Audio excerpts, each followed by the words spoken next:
Hello, this is Dr. Fitzgerald. In this video, we want to discuss multiplying polynomials. The first example we'll use will be the multiplication of two binomial terms. So the first term we'll use is 3x minus 2, and we want to multiply that to 5x plus 7. So notice we have two binomials. The method that we'll use to multiply these binomials will be the FOIL method. And if you recall, FOIL represents first, outer, inner, and last. So that's how we get our FOIL. First, outer, inner, and last. So let's look. Our first terms would be the 3x times 5x. And 3x times 5x gives us a 15x squared. Our outer terms would be 3x times the positive 7. So 3x times the positive 7 gives us a positive 21x.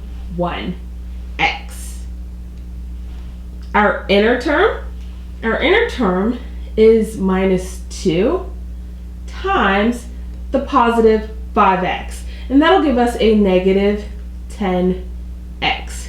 And then our last term is negative 2 times the positive 7. So negative 2 times positive 7 gives us a negative 14. Now we want to combine our like terms. We see we have like terms here, and we want to rewrite this as 15x squared plus 11x minus 14. And that's our final answer.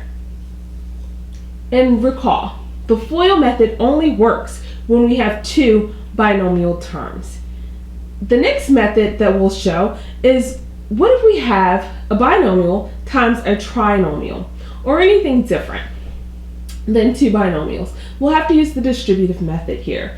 And so in this particular example, we want to multiply 4x squared plus x minus 2.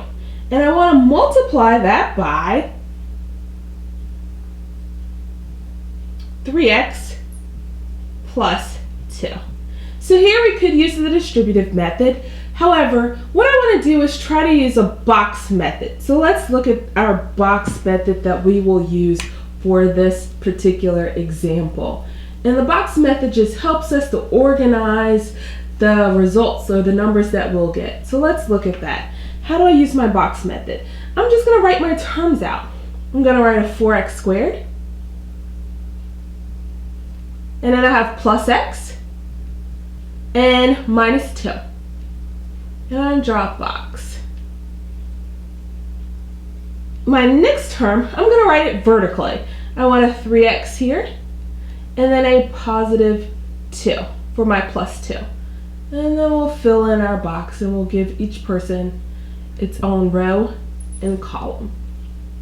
So once again, we see we have the 4x squared plus x minus 2. Then I have my 3x and my positive 2 there.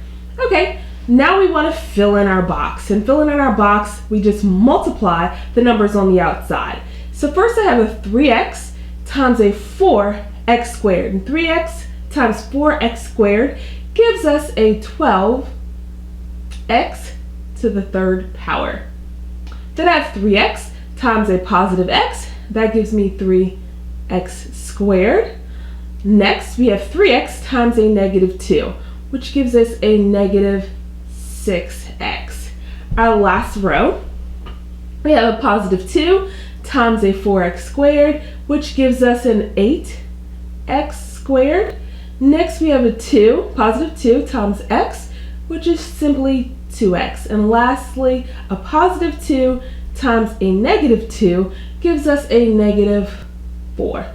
Now, the only thing left we have to do now are to add or combine our like terms. So let's add our like terms and see what we have. So we have 12x to the third power. That's by itself. So we'll go ahead and write that. 12x to the third power. Then I have 8x squared and a positive 3x squared. When we add those two together, we end up with a plus 11x squared. Next, we have a positive 2x and a negative 6x. When added together, we have a minus 4x, and lastly, minus 4. So that is our final answer. So multiplying polynomials using the box method. Thank you.